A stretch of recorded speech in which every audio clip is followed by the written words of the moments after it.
ভিডিওটি সম্পূর্ণ অরাজনৈতিক এবং এন্টারটেইনমেন্ট পারপাসে বানানো। বাস্তবের সাথে এর কোনো মিল নেই।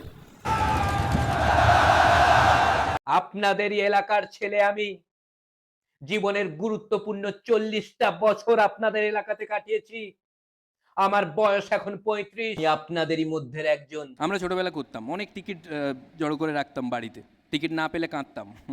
নেতারাও যাচ্ছে প্রচারে, যা তার বাড়িতে ঢুকে খেয়ে নিচ্ছে, ঢুকে খাচ্ছে, যাই তুলে আদর করছে। বাচ্চা বলে এটা কি হচ্ছে, তো আদর তো আমার মা বাবা করে না। এই চপ দোকানে ছোটবেলায় আর এটা নতুন হয়েছে। চপ খেতে পারতাম না, কারণ এটা নতুন চপ দোকান। দলের কর্মীরা চিন্তিত, দাদা বসে তো গেছেন, উঠবেন কি করে এবার। আমার টেবিলে উঠাতে গেলাম, আগে ক্যামেরা সরাও। সামনে আমরা যে পুকুর দেখতে পাচ্ছি, এখানে ছোটবেলায় আমি মাছ ধরতে আসতাম। আমি জেলে পরিবারের, আমার বাবা জেলে, তাও আবার আলিপুরের। আপনাদের এলাকার যে মাঠে এখন সভা হচ্ছে, এই মাঠে আমি ছোটবেলায় আর এটা মাঠ ছিল না, এটা পুকুর ছিল। সাঁতার কাটতাম আর পাশের পুকুরে ক্রিকেট খেলতাম। আপনাদের এই এলাকার যে খাবার, এত সুস্বাদু খাবার আমি আর কোথাও দেখিনি।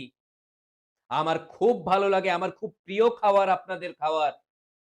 খেলে হয়তো আরো ভালো লাগবে। এই রাস্তা, এই ঘাট, এই পুকুর, এই মাঠ, এই গাছ, এখানে আমার শৈশবের স্মৃতি জড়িয়ে আছে।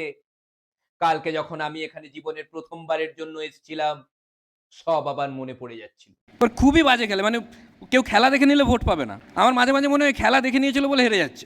দাদা মানে আপনার রাজনীতি আর খেলা দুটোই একই। বলে থ্যাংক ইউ না, দুটোই বাজে। এই আপনাদের এলাকার প্রত্যেকটা রাস্তা, রাস্তার মোড়, বাঁক সব আমার মুখস্থ। তাই আমাকে আপনারা আউটসাইডার ভাববেন না। ভোটের পর আমি আউটসাইডার হব। এই আম গাছ থেকে ছোটবেলায় দুপুরে এসে আম পেড়ে পেড়ে খেতাম, তখন থেকেই আমার চুরির অভ্যেস ছিল।